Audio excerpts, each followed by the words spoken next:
بسم الله الرحمن الرحيم. الحمد لله رب العالمين، والصلاة والسلام على رسول خير خلقه محمد وعلى آله وصحبه أجمعين. سبحانك لا علم لنا إلا ما علمتنا إنك أنت العليم الحكيم. ربي زدني علما، ربي زدني علما، ربي زدني علما. ربي اشرح لي صدري ويسر لي أمري واحلل عقدة من لساني يفقه قولي. الفصل الثانی، مشکوٰۃ ثانی، کتاب القصاص چل رہا تھا۔ پہلی فصل ہم پڑھ چکے تھے، دوسری فصل سے آغاز کرتے ہیں۔ فرماتے ہیں ان عبداللہ بن عمرو ان النبی صلی اللہ علیہ وسلم قال، عبداللہ بن عمر رضی اللہ تعالی عنہ سے روایت ہے کہ نبی علیہ السلام نے فرمایا لزوال الدنیا احول علی اللہ من قتل رجل مسلم، فرمایا اللہ تعالیٰ کے نزدیک پوری دنیا کا ختم ہو جانا ایک مومن آدمی کے قتل ہو جانے سے زیادہ آسان ہے۔ یعنی پوری دنیا ختم ہو جائے، رب العالمین کے ذات کو اس سے کوئی فرق نہیں پڑتا، لیکن کسی مسلمان کو قتل کیا جائے تو اس سے رب العالمین کے ہاں بہت بڑا فرق پڑتا ہے، اس لیے کہ ہر انسان سے رب العالمین 70 ماہوں سے زیادہ محبت کرتے ہیں، پیار کرتے ہیں، اس لیے ہر مسلمان بہت قیمتی ہے۔ تو اس حدیث سے مسلمان کی جان کی اہمیت کا پتہ لگتا ہے، علم ہوتا ہے، اور رب العالمین ہمیں بھی مسلمانوں کی قدر کرنے کی توفیق نصیب فرمائے۔ رواہ الترمذی والنسائی ووقفہ بعضهم وهو الاصح، فرماتے ہیں کہ اس حدیث کو بعض لوگوں نے موقوف بیان کیا ہے، یعنی عبداللہ بن عمر پر موقوف کیا ہے، نبی علیہ السلام کا ذکر نہیں کیا۔ فرماتے ہیں وہی روایت صحیح ہے جو موقوف ہے، یعنی یہ قول تو حدیث تو نبی علیہ السلام کی ہی ہے، لیکن وہ سند زیادہ راجح ہے جس میں یہ حدیث موقوف بیان ہوئی ہے، عبداللہ ابن عمر پر موقوف ہے، نبی علیہ السلام کا ذکر نہیں ہوا ہے اس میں۔ ورواه ابن ماجہ عن البراء بن عازب، اور ابن ماجہ نے براء بن عازب رضی اللہ تعالی عنہ سے یہ حدیث روایت کی ہے۔ وعن ابی سعید الخدری رضی اللہ تعالی عنہ قال، ابو سعید خدری رضی اللہ تعالی عنہ سے روایت ہے۔ وابی ہریرہ، اور ابو ہریرہ رضی اللہ تعالی عنہ، یعنی ابو سعید خدری اور ابو ہریرہ رضی اللہ تعالی عنہما ان دونوں حضرات سے روایت ہے، ان رسول اللہ صلی اللہ علیہ وسلم، یہ دونوں رسول اللہ صلی اللہ علیہ وسلم سے روایت کرتے ہیں۔ قال، نبی علیہ السلام نے فرمایا لو ان اہل السماء والارض اشترکوا فی دم مؤمن لاکبہم اللہ فی النار، فرمایا کہ نبی علیہ السلام نے فرمایا کہ اگر زمین اور آسمان والے یہ تمام مخلوق ایک مومن کے قتل میں شریک ہو جائے تو اللہ ان سب کو جہنم میں ڈال دے گا اس قتل کی وجہ سے۔ یعنی اللہ کو ایک مومن آدمی اتنا محبوب ہے کہ اگر تمام مخلوق مل کر اس کا قتل کرے تو اللہ تعالیٰ تمام مخلوق کو اس مومن کے قتل کرنے کی وجہ سے جہنم میں ڈال دیں گے تاکہ اس کا بدلہ ہو جائے۔ تو اس سے مسلمان کی جان اور کی اہمیت کا اندازہ ہوتا ہے کہ مسلمان کی جان کتنی قیمتی ہے رب العالمین کے ہاں۔ رواہ ترمذی وقال ھذا حدیث غریب۔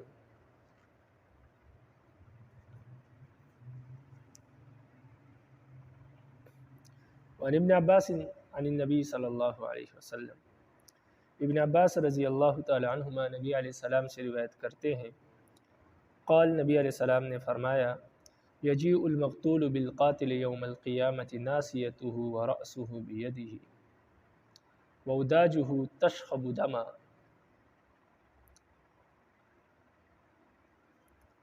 نبی علیہ السلام نے فرمایا کہ قیامت کے دن مقتول اپنے قاتل کو اس طرح پکڑ کر لائے گا کہ قاتل کی پیشانی اور اس کا سر مقتول کے ہاتھ میں ہوگا، یعنی پیشانی اور سر سے پکڑا ہوگا۔ وَأُدَاجُهُ تَشْخَبُ دَمًا، اور خود اس کی رگوں سے خون بہہ رہا ہوگا، یعنی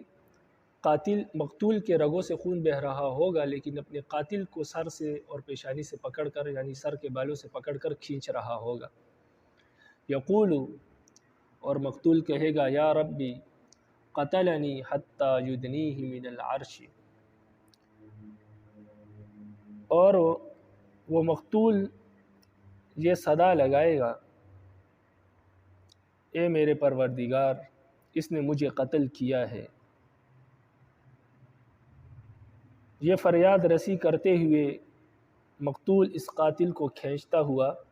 اللہ تعالیٰ کے عرش کے قریب لے جائے گا، اور پھر وہاں پر ان کا فیصلہ کیا جائے گا۔ رواہ الترمذی والنسائی وابن ماجہ۔ وعن ابی امامۃ رضی اللہ عن ابی امامۃ بن سہل بن حنیف ان عثمان بن عفان اشرف یوم الدار۔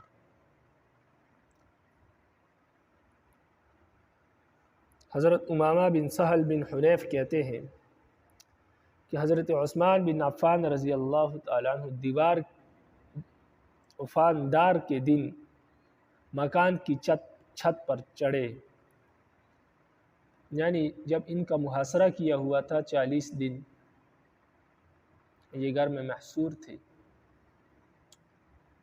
تو ایک دن یہ اپنے گھر کے چھت پر چڑھے،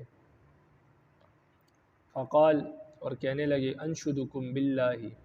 اتعلمون ان رسول اللہ صلی اللہ علیہ وسلم قال لا يحل دم امرئ مسلم الا باحدى ثلاث، زنا بعد احسان او کفر بعد اسلام او قتل نفس بغیر حق فقتل به۔ تو لوگوں نے حضرت عثمان کے گھر کا محاصرہ کیا ہوا تھا تاکہ یہ باہر نکلے، ہم اس کو شہید کریں۔ ان کے قتل کے منصوبے بن رہے تھے،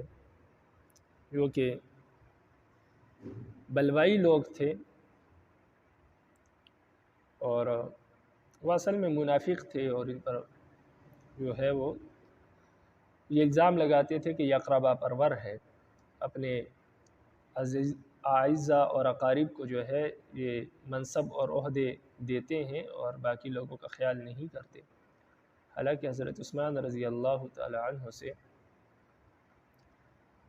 یہ کام ہونا بہت ہی بعید ہے، اس لیے کہ وہ صحابی رسول ہے، اور نبی علیہ السلام نے فرمایا میری امت کا سب سے حیادار آدمی ہے۔ تو جو شخص میں حیا ہو وہ کبھی رب العالمین کے خلاف کوئی کام نہیں کر سکتا،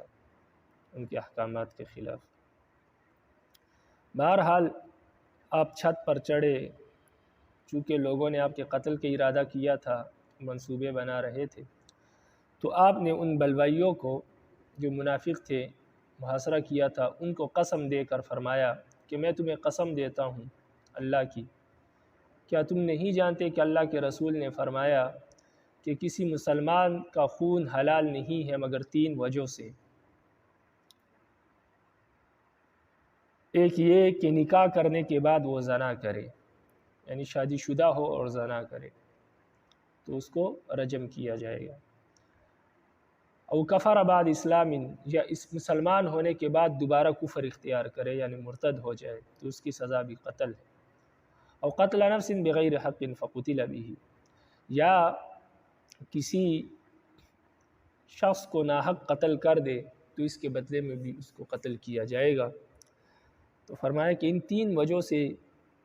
کسی کا خون حلال ہے مسلمان کے، اس کے ماں سوا مسلمان کا خون حلال نہیں ہے۔ آگے فرمایا فواللہ ما زریت فی جاہلیت ولا اسلام، فرمایا اللہ کی قسم میں نے نہ زمانہ جاہلیت میں کبھی زنا کیا اور نہ ہی اسلام میں، تو لہٰذا اس کی وجہ سے تو مجھے قتل نہیں کیا جا سکتا۔ وَلَارْتَدَّتُ مُذْ بَایَعْتُ رسول اللہ صلی اللہ علیہ وسلم، اور جب سے میں نے نبی علیہ السلام کے ہاتھ پر بیعت کی ہے میں مرتد نہیں ہوا ہوں، میں اسلام سے نہیں پھرا۔ تو جب میں اسلام سے نہیں پھرا ہوں اور نہ میں نے زنا کیا ہے تو اس کی وجہ سے بھی مجھے قتل تو نہیں کیا جا سکتا۔ وَلَا قَتَلْتُ النَّفْسَ الَّتِي حَرَّمَ اللَّهُ، اور نہ میں نے کسی کو قتل کیا ہے، کسی ایسے شخص کو قتل کیا ہے جس کا قتل اللہ نے حرام قرار دیا ہے، یعنی میں نے کسی ناحق کو قتل بھی نہیں کیا۔ فَبِمَ تَقْتُلُونِی، تو پھر تم مجھے کس وجہ سے قتل کرو گے؟ یعنی اگر آپ نے میرے گھر کا محاصرہ کیا ہے اور مجھے قتل کرنے کی ارادہ رکھتے ہیں تو قتل تو مسلمان کا 3 وجوہ میں سے کسی ایک وجہ کی بنا پر ہوتا ہے، اور ان تمام وجوہ میں سے کوئی وجہ بھی نہیں پائی جا رہی کہ نہ میں نے زنا کیا، نہ کبھی نہ ارتداد اختیار کیا اور نہ کسی ناحق کا خون بہایا ہے، تو پھر کس وجہ سے تم مجھے قتل کر سکتے ہو، کیسے کر سکتے ہو اگر تم واقعی مسلمان ہو تو، اور نبی علیہ السلام کے فرامین آپ کے لیے مشعل راہ ہے۔ لیکن بہرحال وہ منافق تھے اور بالآخر حضرت عثمان رضی اللہ تعالیٰ عنہ کو شہید کر دیا گیا۔ وہ واقعہ لمبا ہے، اپنے مقام پر آ جائے گا انشاءاللہ، طویل ہے۔ رواہ الترمذی والنسائی وابن ماجہ وللدارمی لفظ الحدیث، اور اس حدیث کو تمام حضرات نے روایت کیا، لیکن یہ جو الفاظ ہے جو ہم نے پڑھے ابھی، یہ حضرت دارمی رحمہ اللہ کے الفاظ ہے، ان کی کتاب کے الفاظ ہے، یعنی ان کی روایت کے الفاظ ہیں۔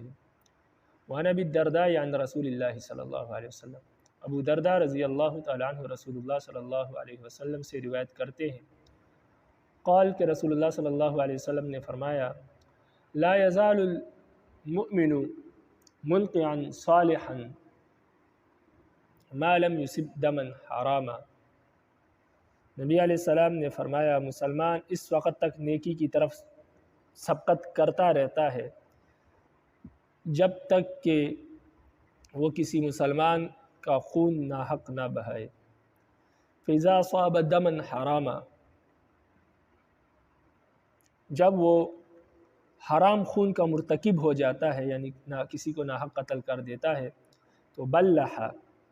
تو تھک جاتا ہے۔ تھک جانے کا مطلب کہ پھر وہ نیکی کی طرف رغبت نہیں رہتی، پھر وہ نیکی کرنے کو جی نہیں چاہتا، اس لیے کہ اس فعل کی نحوست کی وجہ سے اس کا دل اٹھ جاتا ہے نیکیوں سے، اور پھر نیکی کرنے کی توفیق نہیں ملتی اس کو، یہ مطلب ہے تھک جانے کا۔ رواہ ابو داؤد وعنہ ان رسول اللہ صلی اللہ علیہ وسلم، اور ابو درداء رضی اللہ تعالیٰ عنہ رسول اللہ صلی اللہ علیہ وسلم سے روایت کرتے ہیں، قال نبی علیہ السلام نے فرمایا کل ذنب عسى اللہ ان یغفر الا من مات مشرکا او من قتل مؤمنا متعمدا۔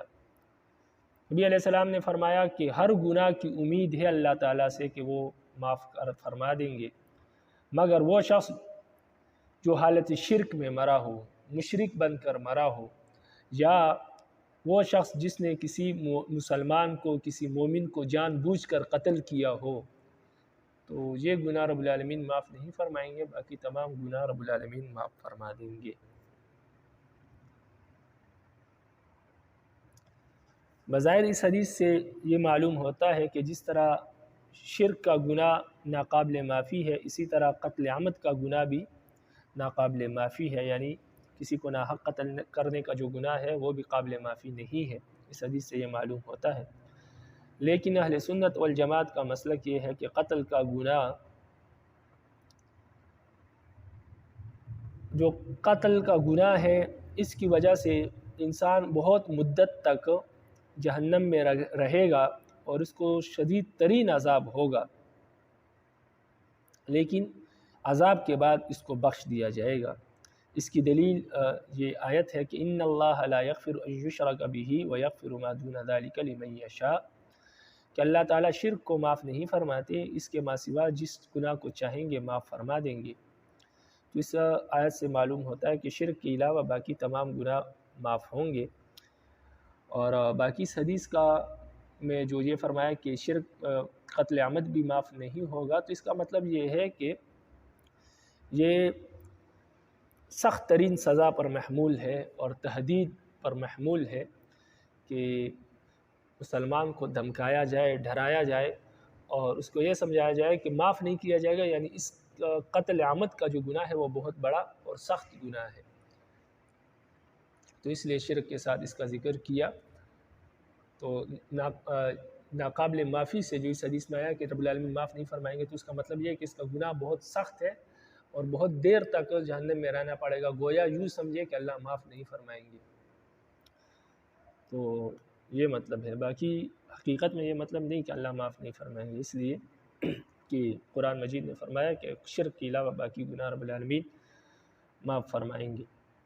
رواہ ابو داؤد ورواہ النسائی عن معاویہ وعن ابن عباس رضی اللہ تعالیٰ عنہما قال، ابن عباس رضی اللہ تعالیٰ عنہما سے روایت ہے، فرماتے ہیں قال رسول اللہ صلی اللہ علیہ وسلم، رسول اللہ صلی اللہ علیہ وسلم نے فرمایا لا تقام الحدود فی المساجد ولا یقاد بالولد الوالد۔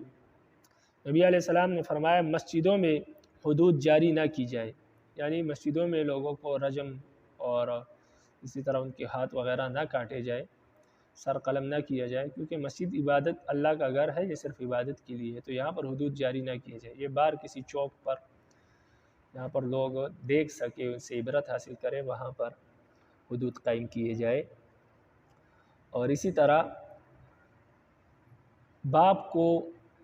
بچے کے بدلے میں قتل نہیں کیا جائے گا، یعنی اگر کسی نے اپنے بیٹے کو قتل کر دیا تو اس کے بدلے میں باپ کو قتل نہیں کیا جائے گا، بلکہ باپ سے دیت لی جائے گی بچے کے معاملے میں۔ اگر اس نے اپنے بچے کو قتل کیا ہے تو باپ کو اس کے بدلے میں قتل نہیں کیا جائے گا، یہ بھی شریعت کا اصول ہے، کیونکہ والد سے ممکن ہی نہیں اپنے بیٹے کو قتل کرے، لیکن اگر وہ اس نے کر لیا تو لازمی بات اس کے پیچھے کوئی وجہ ایسی ہوگی جس نے اس کو اس بات پر مجبور کیا، اسی وجہ سے باپ کو بچے کے بدلے میں قتل نہیں کیا جائے گا، ہاں اس سے دیت لی جائے گی۔ رواہ الترمذی والدارمی وعن ابی رمثۃ رضی اللہ تعالیٰ عنہ قال، ابو رمثہ رضی اللہ تعالیٰ عنہ سے روایت ہے، فرماتے ہیں اتیت رسول اللہ صلی اللہ علیہ وسلم مع ابی، فرماتے ہیں کہ میں اپنے والد کے ساتھ نبی علیہ السلام کی خدمت میں حاضر ہوا، فقال، نبی علیہ السلام نے فرمایا من ھذا الذی معک، یہ آپ کے ساتھ کون ہے؟ قال ابنی، میرے والد نے کہا کہ میرا بیٹا ہے۔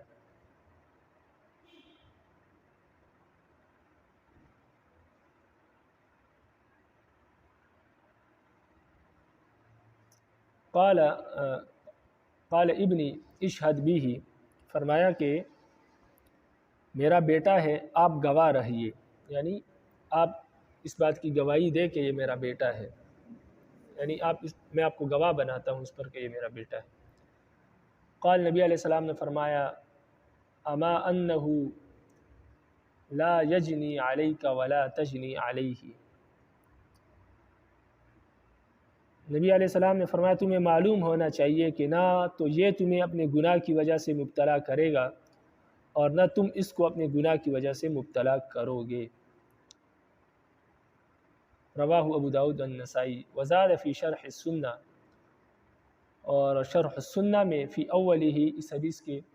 صاحب شرح السنہ نے اس حدیث کے شروع میں کچھ اضافہ کیا ہے۔ قول وہ یہ ہے کہ راوی فرماتے کہ دخلت مع ابی علی رسول اللہ صلی اللہ علیہ وسلم، میں اپنے والد کے ساتھ نبی علیہ السلام کی خدمت میں حاضر ہوا، فرآ ابی الذی بظہر رسول اللہ صلی اللہ علیہ وسلم فقال دعنی اعالج الذی بظہرک فانی طبیب، فقال انت رفیق واللہ طبیب۔ فرماتے ہیں کہ میں اپنے والد کے ہمراہ رسول اللہ صلی اللہ علیہ وسلم کے پاس حاضر ہوا،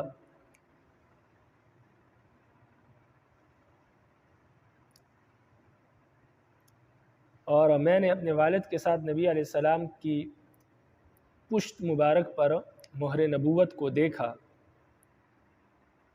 تو میرے والد اس مہر نبوت کی حقیقت نہ سمجھ سکے اور کہا کہ آپ مجھے اجازت دیجئے کہ آپ کی پشت پر جو چیز ہے، یعنی جو دانہ وغیرہ، وہ سمجھ رہے تھے کہ یہ کوئی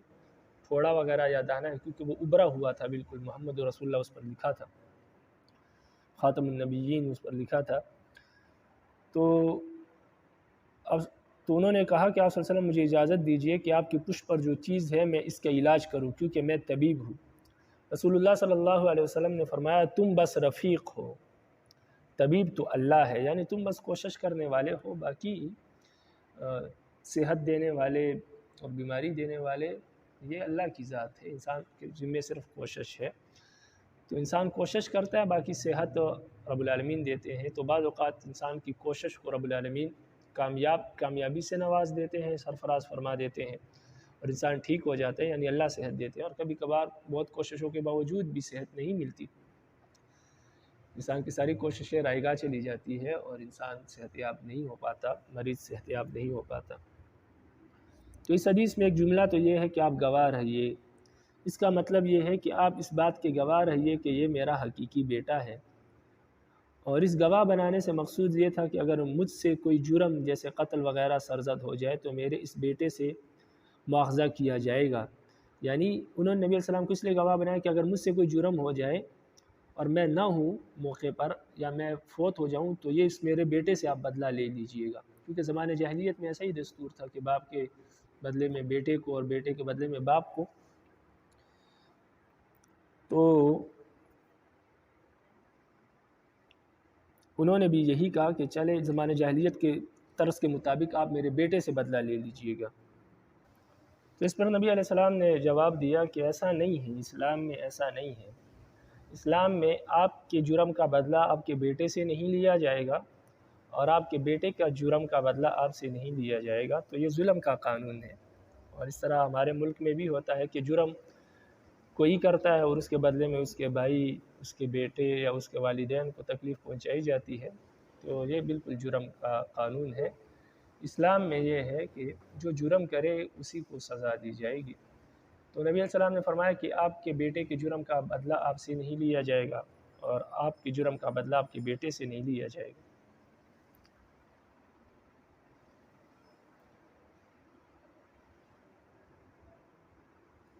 اور باقی پھر آگے جو حدیث ہے کہ وہ ختم نبوت کو انہوں نے دیکھا، مہر ختم نبوت کو پیٹھ پر، تو انہوں نے کہا کہ شاید یہ کوئی پھوڑا وغیرہ ہے، تو انہوں نے کہا میں علاج کروں۔ نبی علیہ السلام نے فرمایا نہیں ہے، آپ انہوں نے کہا میں طبیب ہوں۔ نبی علیہ السلام نے فرمایا کہ آپ طبیب نہیں ہیں، طبیب اللہ ہے، صحت دینے والے وہ ہیں، باقی آپ کوشش کرنے والے ہیں، رفیق ہے۔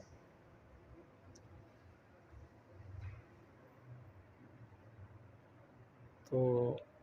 یعنی پھر بعد ان کو سمجھا بھی دیا کہ یہ کوئی بیماری وغیرہ نہیں، یہ مہر ختم نبوت کی مہر ہے، رب العالمین نے مجھے ختم نبوت کا تاج پہنایا ہے، یہ اس کی دلیل ہے۔ جو دونوں کندھوں کے درمیان تھا، بالکل نبی علیہ السلام کے دونوں کندھوں کے درمیان مہر نبوت کا مہر لگا ہوا تھا، اس میں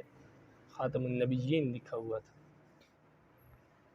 اس بات کی دلیل تھی کہ نبی علیہ السلام کے بعد اب کوئی نبی، قیامت کی صبح تک کوئی نبی نہیں آئے گا۔ وعن عمرو بن شعیب عن ابیہ عن جدہ عن سراقہ بن مالک، سراقہ بن مالک رضی اللہ تعالی عنہ سے روایت ہے، فرماتے ہیں حضرت رسول اللہ صلی اللہ علیہ وسلم، میں رسول اللہ صلی اللہ علیہ وسلم کی خدمت میں حاضر ہوا، یقید الاب من ابنہ ولا یقید الابن من ابیہ،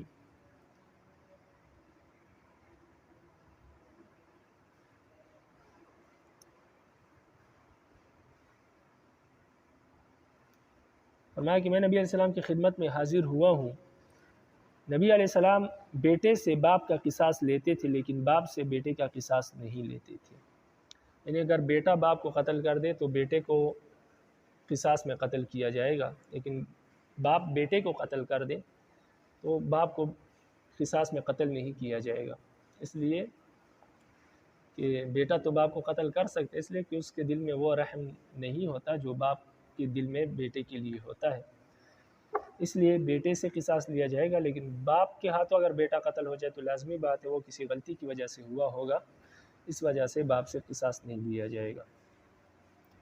اور ایک اس کی شرافت اور عظمت کو بھی مد نظر رکھتے ہوئے اسلام نے یہ قانون بنایا ہے کہ باپ سے قصاص نہیں لیا جائے گا۔ رواه الترمذی وضاعفہ، اس حدیث کو امام ترمذی نے روایت کیا ہے اور ضعیف قرار دیا ہے۔ وعن الحسن عن سمورہ، حضرت حسن بصری رضی اللہ تعالیٰ عنہ حضرت سمورہ بن جندب رضی اللہ تعالیٰ عنہ سے روایت کرتے ہیں کہ انہوں نے فرمایا، حضرت سمورہ بن جندب رضی اللہ عنہ فرماتے ہیں کہ رسول اللہ صلی اللہ علیہ وسلم نے فرمایا من قتل عبدہ قتلناہ، فرمایا جس نے اپنے غلام کو قتل کیا میں اس کو قتل کروں گا، ومن جدع عبدہ جدعناہ، اور جس نے اپنے غلام کے اعضاء وغیرہ کاٹے یعنی ہاتھ ناک وغیرہ کاٹے تو میں بھی اس کی اعضاء کاٹوں گا، یعنی جو اعضاء وہ کاٹے گا اس کے بدلے میں اس کی اعضاء کاٹوں گا۔ رواه الترمذی و ابو داؤد و ابن ماجہ و الدارمی و زاد النسائی، فی روایت اخرى، اور امام نسائی نے ایک دوسری روایت میں یہ اضافہ کیا ہے کہ ومن خصا عبدہ خصیناہ، جس نے اپنے غلام کو خصی کیا تو میں اس کو خصی کر دوں گا، یعنی جو غلام کے ساتھ معاملہ کیا جائے گا وہی شخص کے ساتھ کیا جائے گا، اس لیے کہ انسانیت میں غلام برابر ہے۔ ہاں اگر اس کے حقوق کفر کی وجہ سے، کیونکہ کافر قیدی بن کر آیا تھا تو اس کی وجہ سے اگرچہ کچھ کم ہے، لیکن انسانیت میں برابر ہے، جو انسانی حقوق کے بنیادی وہ اس میں برابر ہے، وہ پورے ملیں گے۔ تو اس لیے اگر اس کو قتل کیا جائے گا اس کے بدلے میں آقا کو قتل کیا جائے گا، یا اس کے اعضاء وغیرہ کاٹے جائیں گے، یا جو معاملہ اس کے ساتھ کیا جائے گا وہی اس کے آقا کے ساتھ کیا جائے گا اسلام کی روح سے۔ وعن عمرو بن شعیب عن ابیہ عن جدہ، عبداللہ بن عمر بن العاص رضی اللہ تعالیٰ عنہ سے روایت ہے، ان رسول اللہ صلی اللہ علیہ وسلم قال، رسول اللہ صلی اللہ علیہ وسلم نے فرمایا، من قتل متعمدا دفع الی اولیاء المقتول، فرمایا جس نے کسی شخص کو جان بوجھ کر قتل کیا تو اس شخص کو اس کے مقتول کے اولیاء کے حوالے کیا جائے گا، فإن شاءوا قتلوا وإن شاءوا أخذوا الدیہ، اگر مقتول کے ورثاء چاہے تو اس کو قتل کر دے، اگر چاہے تو دیت لے لے۔ یعنی حوالے کیا جانے کا یہ مطلب نہیں ہے کہ یہ شخص اس کو دے دیا جائے گا، وہ اپنے ہاتھوں سے قتل کرے، نہیں، یعنی ان کو اختیار دیا جائے گا کہ اگر آپ اس شخص کو قتل کرنا چاہتے ہیں قصاص کے بدلے میں تو ہم اس کا سر قلم کر دیتے ہیں، حکومت اسے کہے گی، اور اگر آپ دیت لینا چاہتے ہیں تو آپ کی اختیار ہے، آپ اس کو معاف کر دیں اور دیت لے لیں، یہ مطلب ہے دیا جائے گا۔ تو یہ بندہ ان کے حوالے نہیں کیا جائے گا بلکہ ان کو صرف اختیار دیا جائے گا، باقی حکومت خود قتل کرے گی اس کو، اگر وہ قتل کو اختیار کرے تو، اگر چاہے تو دیت لے لے۔ وَهِيَ 30 حِقَّةً و30 جِزْعَةً و40 خلفة وما صلحوا علیہ فہو لہم، اور دیت کتنی ہے؟ فرماتے ہیں کہ 30 اونٹنیاں وہ ہے جو 3 برس کی ہو اور چوتھے برس میں چل رہی ہو، اور 30 اونٹنیاں وہ جو 5ویں برس میں لگی ہو، یعنی 4 برس کی ہو اور 5ویں میں لگی ہو، اور 40 اونٹنیاں حاملہ۔ اس کے علاوہ اور جس چیز پر صلح ہو جائے وہ اس کے حق میں وہ اس کے حقدار ہوں گے، یعنی دیت جو مقتول کے ورثاء کا حق ہے اس کی اصل مقدار اور تعداد تو یہ ہے جو اس حدیث میں بیان ہو گئی۔ ہاں اگر ورثاء اس سے کم پر راضی ہو جائے تو قاتل پر وہی واجب ہوگا، اتنا ہی دے گا، یعنی اگر وہ کسی چیز پر صلح کر لے تو وہ وہی دیں گے، بے شک وہ آدھی دیت مانگ لے، لیکن اگر وہ پوری دیت آدھی دیت پر راضی نہیں ہوتے یا صلح نہیں کرتے تو پھر شریعت یہ کہتی ہے کہ پوری دیت دی جائے گی، اور پوری دیت یہ ہے۔ رواه ترمذی۔ وعن علی عن النبی صلی اللہ علیہ وسلم، حضرت علی رضی اللہ تعالیٰ عنہ نبی علیہ السلام سے روایت کرتے ہیں، قال، نبی علیہ السلام نے فرمایا، المسلمون تتکافأ دماؤہم ویسعى بذمتہم وادناہم ویرد علیہم اقصاہم۔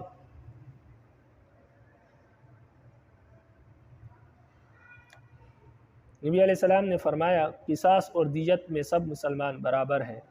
اور ایک ادنا مسلمان بھی امان دے سکتا ہے۔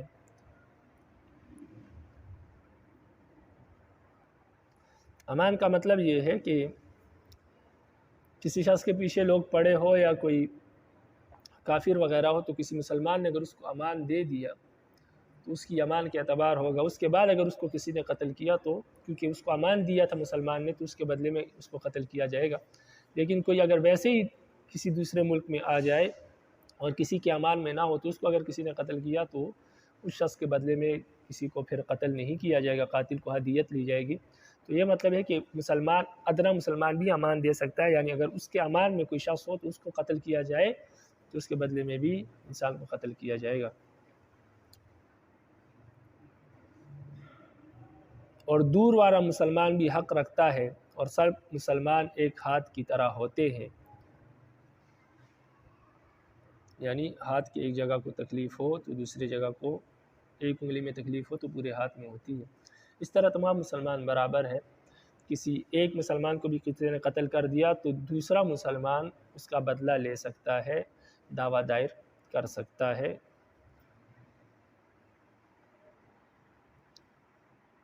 وَهُمْ يَدٌ عَلَى مَا سِوَاهُمْ، یعنی وہ ایک ہاتھ کی طرح ہے۔ أَلَا لَا يُقْتَلُ مُسْلِمٌ بِكَافِرٍ وَلَا ذُو عَهْدٍ فِي عَهْدِهِ، اور خبردار کافر کے بدلے میں مسلمان کو نہ مارا جائے اور نہ عہد والے یعنی ذمی کو مارا جائے، یعنی اگر کسی کافر کو کسی ذمی نے قتل کر دیا یا کسی مسلمان نے قتل کر دیا تو مسلمان کو اس کے بدلے میں قتل نہیں کیا جائے گا۔ ذمی کہتے ہیں اس کو جو ویزا لے کر آیا ہے اور اسلامی ملک میں اسلامی قانون کے تحت زندگی بسر کر رہا ہے، اور کوئی دوسرا کافر آیا جس کے پاس نہ ویزا ہے نہ کچھ ہے، اسی طرح چھپ کر آیا ہے، تو اگر اس کو کسی نے قتل کر دیا تو اگر مسلمان نے قتل کیا مسلمان کو اس کے بدلے میں قتل نہیں کیا جائے گا، اور اگر ذمی نے قتل کر دیا تو ذمی کے بدلے میں اس کو قتل نہیں کیا جائے گا۔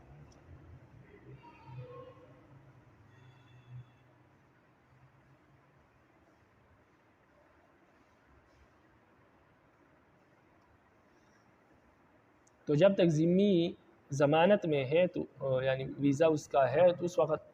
اس کے اندر اگر کسی کافر کو قتل کیا تو اس کو قتل نہیں کیا جائے گا، لیکن اگر اس کا ویزا وغیرہ ختم ہو گیا ہے، امان ختم ہو گیا، تو اس وقت اگر اس نے کسی کافر کو قتل کیا تو پھر اس کو قتل کیا جائے گا، کیونکہ پھر برابر ہو گئے دونوں، کیونکہ اب یہ بھی مسلمان کے ذمے میں نہیں ہے اس کافر کی طرح۔ رواہ ابو داؤد والنسائی ورواہ ابن ماجہ عن ابن عباس۔ وعن ابی شریح الخزاعی قال، شریح بن خزاعی رضی اللہ تعالیٰ عنہ سے روایت فرماتے سمعت رسول اللہ صلی اللہ علیہ وسلم،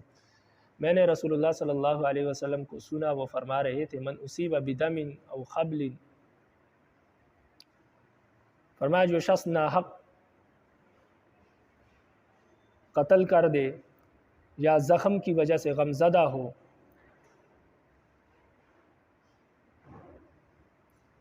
یعنی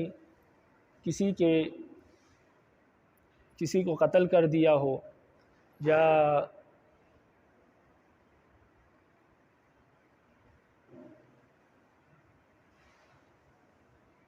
یعنی کسی نے اگر کسی کو قتل کر دیا ہو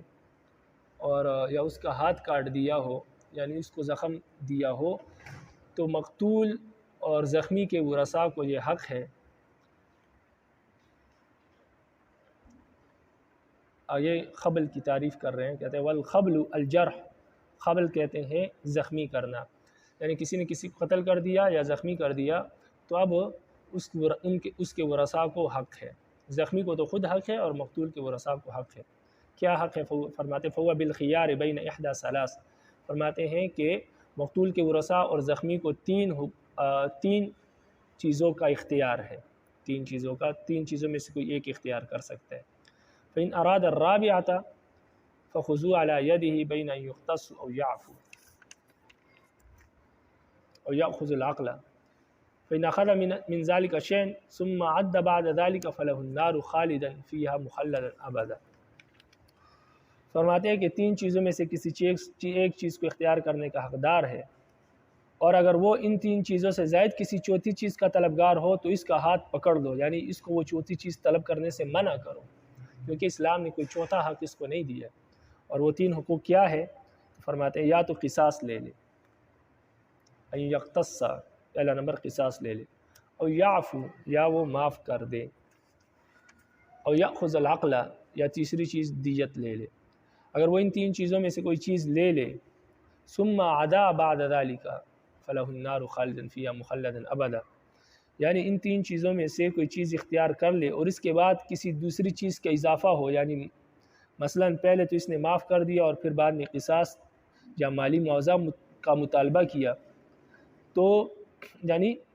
کوئی ایک چیز اختیار کی اور اس کے بعد پھر دوسری چیز اختیار کرتا ہے، پہلے معاف کیا اب قصاص مانگ رہا ہے،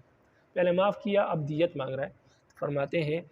کہ اس صورت میں اگر ایسا کام کرے گا کہ پہلے ایک چیز کو اختیار کرنے کے بعد پھر دوسری چیز کا مطالبہ کرے گا، تو فرماتے ہیں کہ اس کے لیے جہنم ہے جس میں یہ ہمیشہ اور ہمیشہ کے لیے رہے گا۔ یعنی تین چیزوں کو اختیار دو جب اللہ نے اختیار دیا ہے، لیکن اللہ کے قانون کے ساتھ مذاق نہ کرو کہ پہلے ایک چیز کو اختیار کرو پھر بعد میں دوسرے کو، اگر اس طرح کرو گے تو ہمیشہ ہمیشہ کی جہنم ہوگی سزا کے طور پر۔ رواہ الدارمی۔ وان طاؤوس عن ابن عباس عن رسول اللہ صلی اللہ علیہ وسلم، حضرت طاؤوس ابن عباس رضی اللہ تعالیٰ عنہ سے روایت کرتے ہیں عن رسول اللہ صلی اللہ علیہ وسلم، وہ رسول اللہ صلی اللہ علیہ وسلم سے روایت کرتے ہیں، قال نبی علیہ السلام نے فرمایا من قتل فی عمیۃ فی رمی یکون بینہم بالحجارہ او جلد بالسیات او ضرب بعصا فہو خطأ وعقلہ عقل الخطا۔ نبی علیہ السلام نے فرمایا جو شخص لوگوں کے درمیان پتھراؤں میں یا کوڑوں میں یا لاٹھیوں کی اندھادھند مار میں مارا جائے، یعنی پتہ نہ چلے کہ اس کا قاتل کون ہے، تو یہ قتل گناہ ہونے کے اعتبار سے قتل خطا کے حکم میں ہوگا، یعنی اس قتل کا گناہ کسی پر نہیں ہوگا۔ یعنی کسی حادثے میں وہ مر گیا، لوگ پتھر مار رہے تھے اس کو پتھر لگا، یعنی شیطان کو کنکریاں مار رہے تھے تو اس کو پتھر لگا، یا اس نے شراب پی تھی، کوڑے لگاتے ہوئے مارتے ہوئے کھاتے ہوئے وہ مر گیا، یا کسی نے اس کو لاٹھی ماری۔ اب لاٹھی سے انسان مرتا نہیں عام طور پر، لیکن وہ مر گیا، فرماتے ہیں یہ قتل خطا ہے، اور قتل خطا میں قصاص نہیں ہوتا، دیت ہوتی ہے، فرماتے ہیں، اور اس کی دیت قتل خطا والی دیت ہوگی۔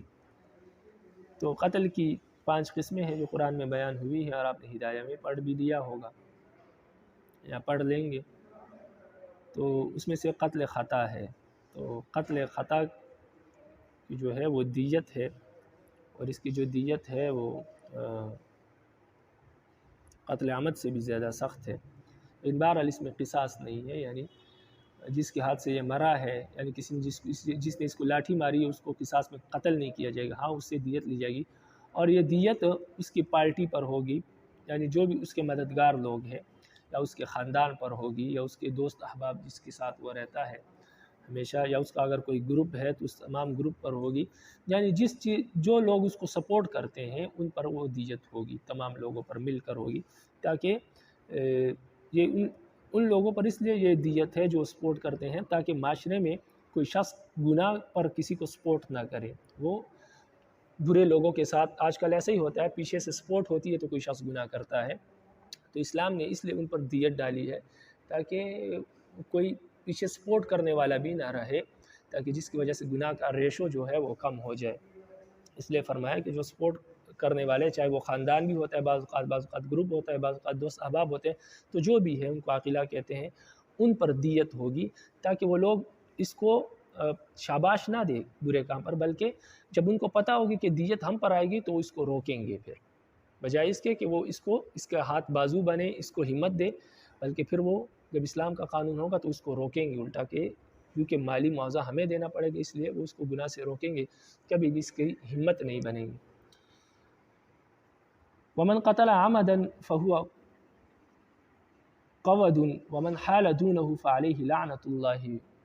وغضبه لا يقبل منه صرف ولا عدل۔ اور فرمایا کہ جو شخص کسی کو جان بوجھ کر قتل کرے تو اس کو قصاص میں قتل کیا جائے گا، اور جو شخص قصاص لینے میں حائل ہو یعنی مزاحمت کرے اور قاتل کو بچانے کی کوشش کرے، تو نبی علیہ السلام نے فرمایا فعلیہ لعنۃ اللہ وغضبہ، تو اس شخص پر اللہ کی لعنت ہو، اللہ کا غصہ ہو، نہ قیامت کے دن اس کی کوئی نفلی عبادت قبول ہے، نہیں، لا یقبل منہ صرف، نہ اس کی کوئی نفلی عبادت قبول ہے، ولا عدل، اور نہ کوئی فرض قبول ہے، یعنی اس کے نفل اور فرض کوئی عبادت بھی قبول نہیں ہے ایسے شخص کی جو قاتل کو سپورٹ کرتا ہے، اس کو گناہ سے بچانے کی کوشش کرتا ہے۔ رواہ ابو داؤد والنسائی۔ وعن جابر رضی اللہ تعالیٰ عنہ قال، حضرت جابر رضی اللہ تعالیٰ عنہ سے روایت ہے، فرماتے ہیں قال رسول اللہ صلی اللہ علیہ وسلم،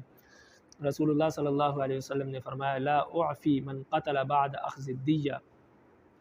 نبی علیہ السلام نے فرمایا جو شخص قاتل سے دیت لینے کے بعد اس کو قتل کرے گا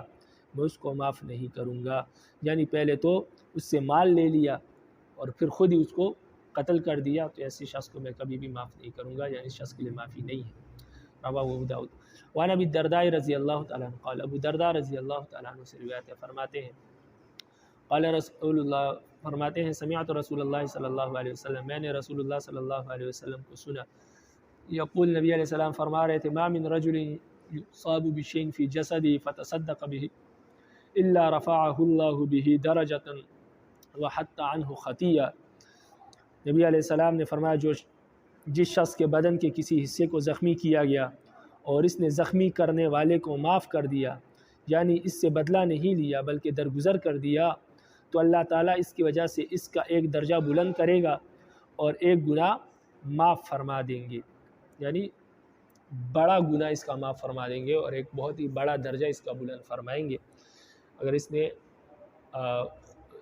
اس شخص کو معاف کر دیا جس نے اس کو زخم پہنچایا تھا، تکلیف پہنچائی تھی، تو دین نے درس بھی دیا ہے معافی کا، تو اسلام پوری کوشش کرتا ہے کہ قاتل کو اور اس کو کسی جگہ کسی طریقے سے معافی مل جائے، لیکن سزا بھی رکھی۔ اگر کوئی برداشت نہیں کر سکتا، بعض لوگوں سے برداشت نہیں ہوتا، وہ سزا لینا چاہتے ہیں، تو اس کے لیے یہ ہے کہ وہ سزا لے لے، سزا دے دے اس کو، اور حکومت سے مطالبہ کرے، وہ سزا دے دیں گے۔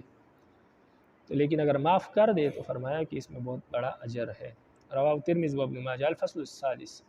ان سعید بن المسیب ان عمر بن الخطاب رضی اللہ تعالی عنہ قتل نفر 5 أو 7 برجل واحد۔ سعید بن مسیب رحمہ اللہ سے روایت ہے کہ عمر بن خطاب رضی اللہ تعالی عنہ نے ایک شخص کی قتل کی وجہ سے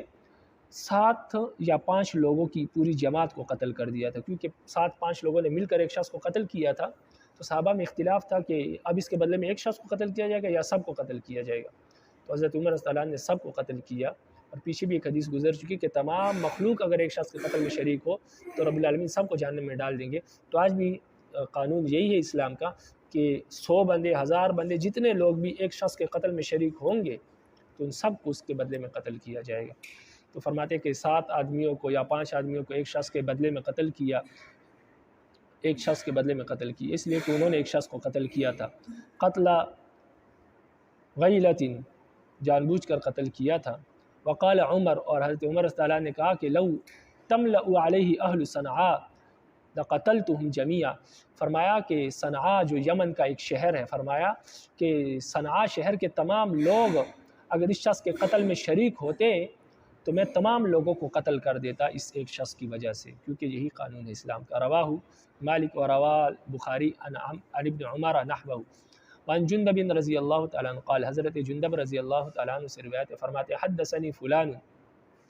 فلاں شخص نے مجھے حدیث بیان کی کہ ان رسول اللہ صلی اللہ علیہ وسلم قال، کہ رسول اللہ صلی اللہ علیہ وسلم نے فرمایا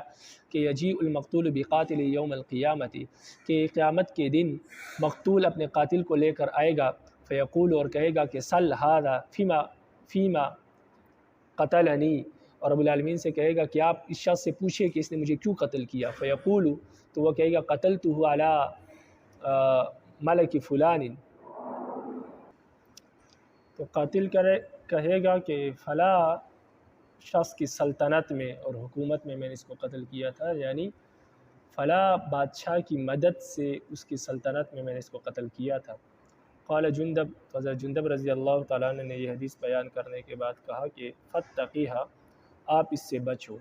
یعنی آپ قتل نہ کرو، قتل کرنے سے بچو۔ رواہ النسائی۔ تو جب وہ بادشاہ کا کہے گا تو اس کے بدلے میں اس کو بھی قتل رب العالمین پھر سزا دیں گے۔ وعن ابی ہریرہ رضی اللہ، اس حدیث کا مطلب یہ تھا کہ جو حکمران ہے یا کوئی عہدیدار ہے تو وہ قاتلوں کی مدد نہ کرے اور نہ یہ کرے کہ لوگوں کو مروانے کی کوشش نہ کرے، لوگوں کو نہ مارے، کیونکہ اگر دنیا میں بچ بھی گیا کل قیامت کے دن رب العالمین کی سزا سے نہیں بچ سکتا۔ وعن ابی ہریرہ رضی اللہ تعالیٰ عنہ قال، ابو ہریرہ رضی اللہ تعالیٰ عنہ سے روایت ہے، فرماتے ہیں قال رسول اللہ صلی اللہ علیہ وسلم، رسول اللہ صلی اللہ علیہ وسلم نے فرمایا من اعان علی قتل مؤمن شطر کلمۃ لقی اللہ مکتوب بین عینیہ آئس من رحمت اللہ، نبی علیہ السلام نے فرمایا جو کسی مسلمان کی قتل کرنے پر آدھے کلمے کے ذریعے بھی مدد کرے تو اللہ تعالیٰ سے اس طرح ملے گا کہ اس کے دونوں آنکھوں کے درمیان یہ لکھا ہوگا کہ یہ شخص اللہ کی رحمت سے محروم ہے۔ یعنی کوئی شخص اگر قاتل کی مدد کرے لیکن صرف جملے سے کرے، بات سے کرے، یعنی اس کو کہے کہ فلاں شخص کو قتل کر دو، یا اس کو کہے کہ فلاں شخص جس کو آپ قتل کر رہے ہو وہ فلاں جگہ بیٹھا ہوا ہے، تو صرف بات سے اگر مدد کرے، بے شک آدھے جملے سے مدد کرے یا اشارہ ہی کر دے، تو فرمایا کہ یہ شخص اللہ سے ملے گا اس حال میں کہ اس کے دونوں آنکھوں کے درمیان یہ لکھا ہوگا کہ اللہ کی رحمت سے مایوس ہے، یعنی اس کو اللہ کی رحمت نہیں ملے گی۔ فرمایا جو شخص کسی مسلمان کے قتل پر مدد کرے آدھے کلمے کے ذریعے بھی تو اللہ سے اس حال میں ملے گا کہ اس کے دونوں آنکھوں کے درمیان لکھا ہوگا کہ اللہ کی رحمت سے مایوس ہے۔ رواہ ابن ماجہ۔ وعن ابن عمر عن النبی صلی اللہ علیہ وسلم، ابن عمر نبی علیہ السلام سے روایت کرتے ہیں کہ قال، نبی علیہ السلام نے فرمایا اذا امسک الرجل الرجل وقتلہ الآخر، کہ اگر کوئی شخص کسی کو پکڑے، کوئی آدمی کسی دوسرے کو پکڑ لے اور دوسرا شخص اس کو مار ڈالے، یعنی ایک نے پکڑا اور دوسرے نے اس کو مارا، دوسرے نے اس کو مار ڈالا، تو فرماتے ہیں کہ یقتل الذی قتل کہ اس شخص کے بدلے میں اس کو قتل کیا جائے گا جس نے اس کو قتل کیا ہے، اور ویحبس الذی امسک اور جس نے پکڑا تھا اس کو قید کیا جائے گا۔ رواہ دارالقطنی، یعنی اس نے صرف پکڑا تھا اور دوسرے نے قتل کیا اس کو، تو جس نے پکڑا اس کو قید کیا جائے گا اور جس نے قتل کیا اس کو قتل کیا جائے گا، لیکن اگر دونوں قتل میں شریک ہے تو پھر دونوں کو قتل کیا جائے گا۔ وما علینا الا البلاغ